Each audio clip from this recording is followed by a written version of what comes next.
जी सुल्तानपुर में रही पाओ असी माता त्रिपुटा के हिते घुराए था वठूं। भाई कालूअ चयो त असीं हिते रही नथा सघूं छाकाणि जो राय बुलार मूंखे मोकल न ॾींदो आहे। पटवारीअ जो कमु हुते रखियलु आहे सो मूंखे मोकल कान मिलंदी। जंहिं महिल नानक जो मङणो थिए त असांखे अहवालु ॾिजो त असीं अची हाज़िर थींदासीं। ॿियो त तव्हां पुण नानक खे सम्झायो त धन कठो करे ऐं ॿाले खे सॾे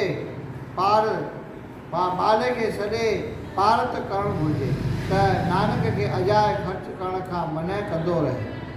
इहो वीचार करे ॿाले खे माण्हू मोकिले घुरायऊं। भाई कालूअ ॿाले खे चयो त तूं सियाणो आहीं, नानक खे हरदम ख़र्च करण खां रोकंदो रहो छाकाणि जो नानक अजायो ख़र्च करे रहियो आहे। पाए बि कठी कान कई अथसि, तंहिं करे तूं नानक खे चङी तरह सम्झाए त नाणो गॾु करे। भाई ॿाले एतिरो ॿुधी चयो त मां हरदम साहिबनि जे सेवा में रहंदो आहियां। मुंहिंजो ज़रूरु न आहे जो साहिबनि खे ख़र्च खां रोकियां। भला दासनि बि कॾहिं सेठनि खे सम्झायो आहे, तंहिं करे मां ईअं न करे सघंदुसि। तव्हां पंहिंजो बंदोबस्तु करियो। एतिरो चई ॿालो उथी दुकान ते हलियो वियो।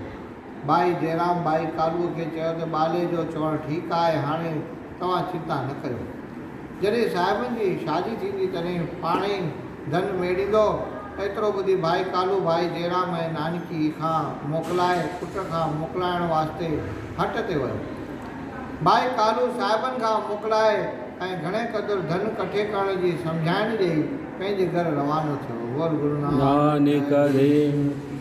पिता खे त चिंता हूंदी न भई पुट भई पैसो कमाए वरी गॾु करे। तो गुरु नानक साहिब जी महिमा पर अपार धन गुरु नानक जगत पिता परमेश्वर। हेड़ा सतगुरु हमेशा खां घणो दान ॾियण लॻा। कोई बि मंगतो हट तां ख़ाली न वञे, जेकी जंहिंखे घुरिजे सो वठे। हिकिड़े ॾींहुं हिकु चुगल भाई जयराम खे अची चयो त तूं पंहिंजे साले खे सम्झाए त अजायो ख़र्च न करे, छो त दौलत ख़ान जुर्मी आहे। जे खणी हट में खोट कई त सभु खोट तोखां भराए वठंदो।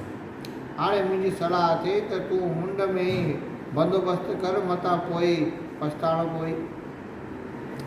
जयराम इहा ॻाल्हि ॿुधी घणो चिंतातुर थियो ऐं घर वञी सभु अहवाल पंहिंजे स्थिति खे ॿुधायईं त तुंहिंजो भाउ सेठनि वांगुरु ख़र्च करे रहियो आहे। ख़बर न आहे त पिछाड़ी में छा नतीजो थींदो।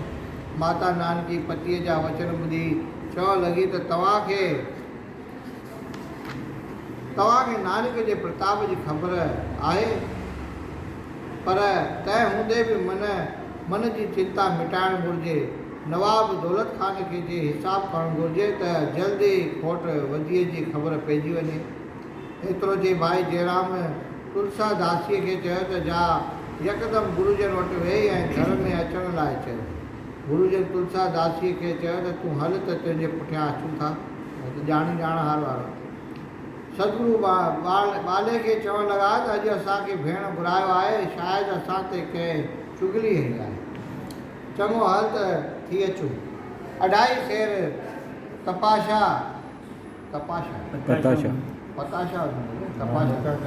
अढाई सेर तपाशा खणी गुरुजन माता नानकीअ जे घर आया। भेण ऐं भेणीअ सां गॾिजी गुरुजन चवणु लॻा त दादी अॼु असांखे यादि कयो अथई, जेको कमु हुजे सो चओ, असां करण लाइ तयारु आहियूं। माता नानकी चवणु लॻी त मूंखे रुॻो तव्हांजे दर्शन करण जी प्यास हुई, तॾहिं तव्हांखे घुरायोसीं। गुरुजन चयो त दादी हिसाब खे घणा ॾींहं गुज़री विया आहिनि, सो हाणे हिसाब करणु खपे। भेण नानकी चवणु लॻी त चङो जीअं तव्हांजी मर्ज़ी हुजे तीअं करियो। सचा पातशाह भाई जयराम सां गॾिजी नवाब दौलत ख़ान जे आया। नवाब जे चए मूजिबि भाई जयराम नवी सिद्ध कागजीअ खे विहारे हिसाब जाचायो। मिड़ई 3.5 महीने जो हिसाब साढे 3 महीने जो फ़ाइदो 335 रुपया थियो। बोल गुरु नानक देव। हिन में हिसाब अञा वधो ई थियो न।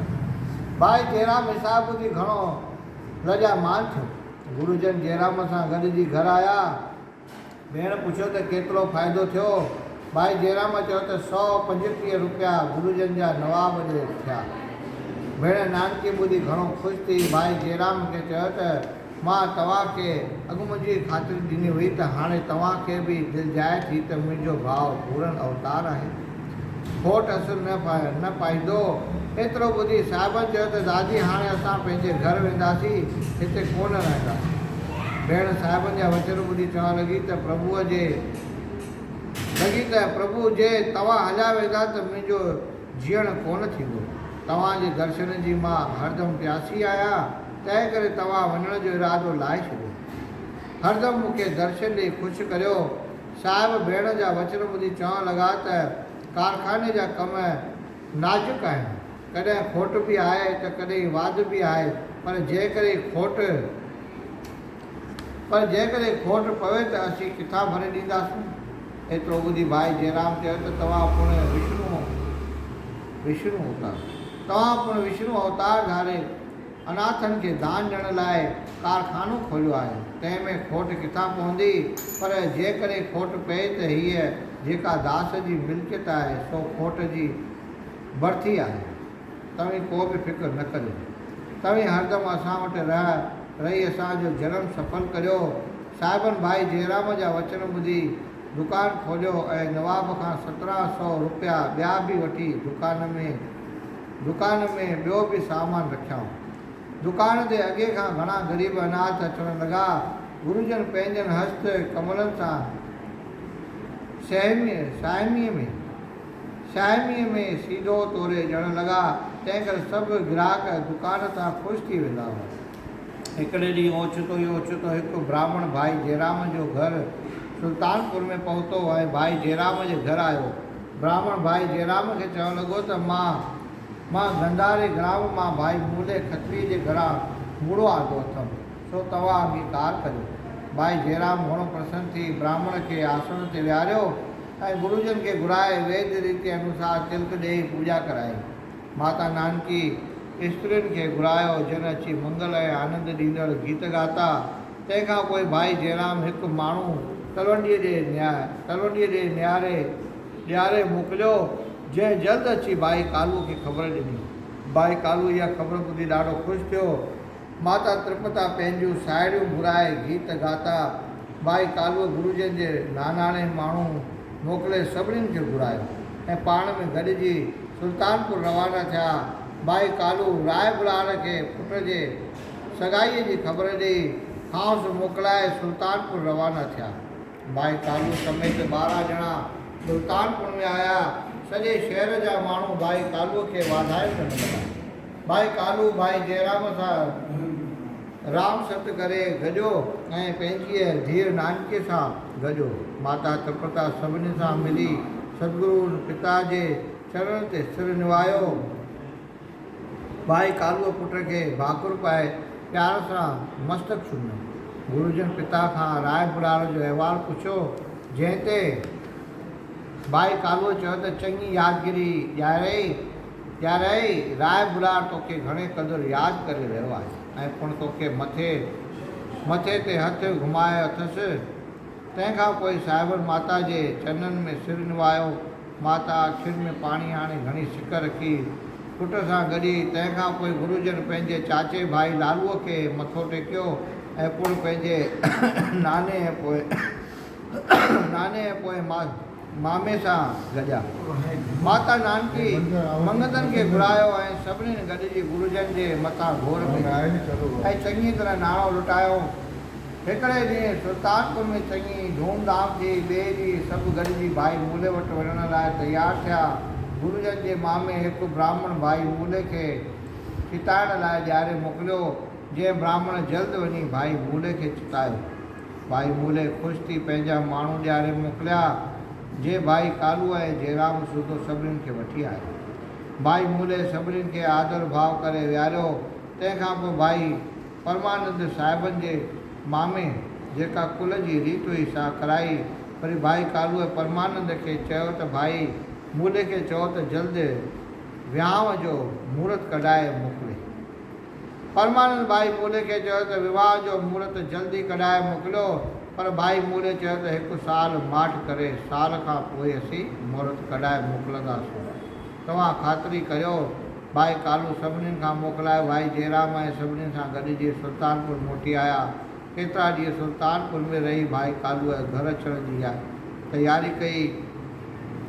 भाई मर्दानो हलण जो ॿुधी गुरुजन वटि वियो। हितां खां मर्दानो हाणे हितां खां मिलंदो ईअं साहिब खे। कालूअ घर अचण जी तयारी कई। भाई मर्दानो हलण जो ॿुधी गुरुजन वटि वियो ऐं चवणु लॻो त स्वामी तव्हांजे दुकान तां अनेक माण्हू राज़ी थी विया आहिनि, मूंखे बि कुझु दान ॾियो। गुरुजन चवणु लॻा त मर्दाना तोखे जेकी घुरिजे सो मूंखां घुर त मां तोखे ॾियां। मर्दानो चवणु लॻो त साईं जेकी तव्हांखे वणे सो मूंखे ॾियो। साहिबनि फरमायो त असीं तोखे तार वॼाइण जो गुण ॾियूं था, जंहिंजे वॼाइण सां तुंहिंजा सभु बंधन नाश थींदा ऐं तुंहिंजो लोक परलोक में जस थींदो।